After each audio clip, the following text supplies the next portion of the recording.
Good morning, TikTok. Just wanted to do a quick video to explain the requirement that I have that before I can give any quote or any price, I need your address. So some people can be sensitive about giving out their home address, which I completely understand. It's personal information and you don't know me, you don't trust me. If you look me up, if you find me, if you're looking at this video, you've probably searched for me, you found my website, it's linked to TikTok, you found my Google page, all that sort of thing. So I hope that by finding me, you can see it's a registered company, you can see I act in a professional manner, you can see the address, and when you receive a quote from me, you'll see the detail on there and that it's put together in a proper written way. It's contractual and I can be trusted. For me to give a price, I need to have your address. I can't just throw numbers out without knowing where you are. Sometimes people give approximate locations, so I work in mainly Weymouth, in Dorset. I can also work in Dorchester, Portland, go as far as Bridport, that sort of direction, and similar distance, north and east as well. I do need a proper address. I can't just quote it based on you're in Portland. And the reason that I need to know this is because I need to assess things to be able to give a price. If I'm going to give a fixed price, I need to have all the information. So access, for example. So you could be on Portland. It could be, let's say, for example, 3 or 4 miles from me, but you could be in a flat, which is different from a semi-detached house. So the flat might have numerous doors, or it might have staircases to go up, which means that going to and forth with the van and all the tools takes a lot more time. Or if I'm bringing large materials, so maybe like 3.9 meter scaffold board, accessing a top floor apartment is going to be much more difficult than if I can take the board straight through a side gate or a back gate and like in the back door. So that's why I do need to have an actual address, a proper address.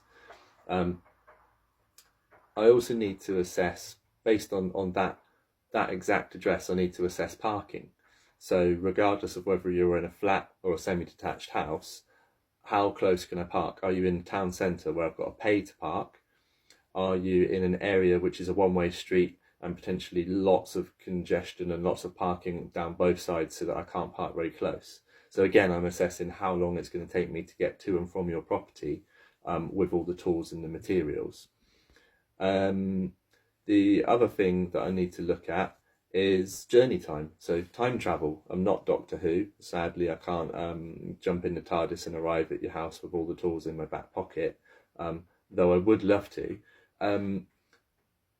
What I need to know is, are you in Bridport, which is 45-minute journey, which is time, or are you in Rodwell or Wyke Regis, which is just around the corner from where I live, and the journey time is virtually 5 minutes or even zero.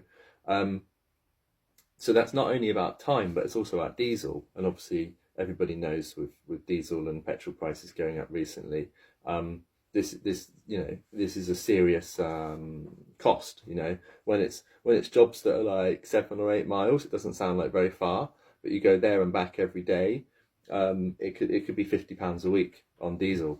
This is not a small car that I'm driving where you might put in £30 every month. This is a proper panel van, a Ford Transit van that I'm driving, full of tools, loaded up, potentially full of heavy materials for your job as well. And the miles per gallon on that is pretty low. I'm essentially loading up the tools specifically for your job, and the weight of that, it brings the miles per gallon, I can't remember, it's something like 20 or 23. And I'm effectively carrying a shed, with tools to do your job. Just got to check my notes. The last thing, now this is a sensitive topic and I don't want people to misunderstand it. The last thing I need to look at is, when I've got your specific address, what type of house it is.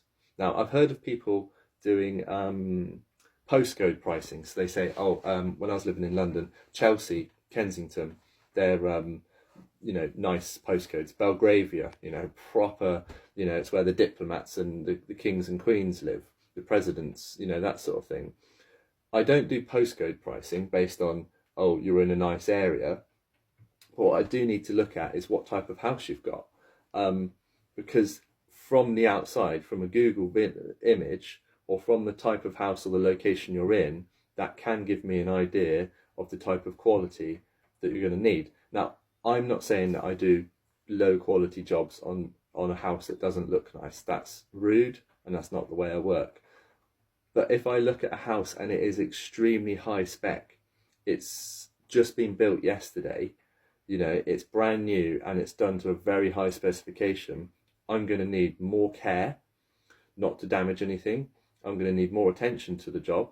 I'm also going to need to work at my highest level. Now, I'm not saying that I don't always work to my best ability, but on that type of house, nothing else is going to cut it. It's going to have to be my best work, and I know that the customer isn't going to accept my good work or my average work or my normal everyday work. They're going to go, no, if it's not your best, come back and do it again. So there is that quality issue based on the type of house, the quality of the house, and the specification of the house. If you specify something much more high quality, it's going to either cost more or take longer. That brings us back to the triangle. Actually, I'll quickly go, you know, remind you of the triangle. Time, quality, money. You can only choose two. That's life. I'm sorry. Take care.